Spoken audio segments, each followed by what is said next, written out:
నమస్కారం. జై శ్రీరామ్. భగవద్గీత 3వ అధ్యాయం 27వ శ్లోకం. ప్రకృతే క్రియకర్మాణి గుణై కర్మాణి సర్వశః అహంకార విమూఢాత్మ కర్తహమితి మన్యతే. ఈ శ్లోకానికి అర్థం ఏంటి అంటే, శ్రీకృష్ణ పరమాత్మ అర్జునుడితో ఈ విధంగా చెప్తూ ఉన్నారు. వాస్తవంగా కర్మలన్నీ అన్ని విధముల ప్రకృతి త్రిగుణాల ద్వారానే చేయించబడును. అహంకార విమూఢాత్ముడు అనగా అహంకారముచే మోహితమైన అంతఃకరణములు కలిగిన అజ్ఞాని ఈ యొక్క కర్మలన్నిటికీ నేనే కర్తను అని భావించును అనేసి అయితే అర్జునుడికి శ్రీకృష్ణ పరమాత్మ చెప్తూ ఉన్నారు. ఇంకా డీటెయిల్గా చెప్పాలి అంటే, మన జీవాత్మ మనం చేసే కర్మలన్నిటికీ నేనే కర్తను అని భావిస్తుంది. కానీ వాస్తవానికి అది అబద్ధం. ఎందుకంటే మన యొక్క ఈ శరీరం అనేది మనం ఏంటంటే ప్రకృతి నుంచి తయారు చేయబడ్డాం. ప్రకృతిలోనే త్రిగుణాలు అంటే రజోగుణం, తమోగుణం, సత్వగుణం, ఈ యొక్క త్రిగుణాల చేతనే మనమైతే తయారు చేయబడ్డాం. కాబట్టి మనం ప్రకృతి నుంచి వేరు కాదు. మనం చేసే కర్మలన్నిటికీ కూడా ప్రకృతియే కర్త. కానీ మన జీవాత్మ దీన్నైతే యాక్సెప్ట్ చేయదు.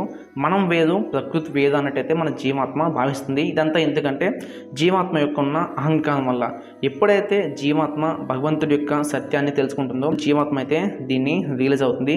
ఇదంతా కూడా మనకి పోవాలంటే మన యొక్క భగవంతుడి శరణాగతి అయితే మనం చెయ్యాలి. మనం రియాలిటీ తెలుసుకున్నప్పుడు మన జీవాత్మకున్న అహంకారం పోయి నేను ప్రకృతి వేరు వేరు కాదనేసి అయితే యాక్సెప్ట్ చేస్తుంది. అప్పుడు దాకా జీవాత్మ మనం చేసే ఈ యొక్క పనులన్నింటికి కర్త నేనే అనుకుంటుంది. కానీ వాస్తవానికి మనం ఏంటంటే ప్రకృతిలో భాగం. కాబట్టి మనం చేసే ఈ కర్మలన్నింటికి కర్త ప్రకృతియే. కాకపోతే ఎందుకని ప్రకృతి అన్ని కర్మలకి కర్త అయినా కూడా మన జీవాత్మ కర్మచక్రంలో బంధించబడుతుంది అంటే, ఈ జన్మలో చేసిన కర్మాలకి వచ్చే జన్మలో ఫలితాన్ని అనిపించడం ఇలాగ చెప్తూ ఉంటుంది కదా. మరి ప్రకృతియే అన్ని కర్మల్ని చేసినప్పుడు జీవాత్మ ఎందుకని ఈ యొక్క కర్మ ఫలితాలను అనుభవిస్తుంది? దీనికి ఒక చిన్న ఎగ్జాంపుల్ చెప్తాం. ఒక గుర్రపు బండిని ఉదాహరణగా తీసుకోండి.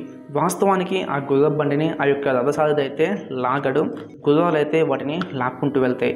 కానీ ఇప్పుడు పొరపాటున ఆ బండికి ఏదైనా ప్రమాదం జరిగిందంటే మనం ఆ గుర్రాల్ని తప్పుపట్టలేం. ఎందుకంటే ఆ గుర్రాన్ని కంట్రోల్ చేసేది ఆ రథసారథి. తన చేతిలోనే ఆ యొక్క పగ్గాలు ఉంటాయి, వాటితోనే గుర్రాల్ని కంట్రోల్ చేస్తాడు. ఇప్పుడు ఆ బండికి ఏదైనా ప్రమాదం జరిగితే తప్పు ఆ సారథి అవుతుంది, కానీ ఆ గుర్రాలది కాదు. అదేవిధంగా మనం చేసే కర్మలకి మన యొక్క ఇంద్రియాలని కంట్రోల్ చేసేది మన జీవాత్మే. కాబట్టి మనం చేసే కర్మలకి రెస్పాన్సిబుల్ కూడా మన యొక్క జీవాత్మే. Either good or bad, responsible అయితే జీవాత్మ. అందుకనే జీవాత్మ యొక్క కర్మచక్రంలో ఎప్పుడు కూడా తిరుగుతూనే ఉంటుంది. ఐ హోప్ మీకు అర్థమైంది అనుకుంటున్నా. లేదంటే మరొకసారి ఈ వీడియోని అయితే చూడండి. నచ్చితే చిన్న లైక్ చేయండి. జై శ్రీరామ్.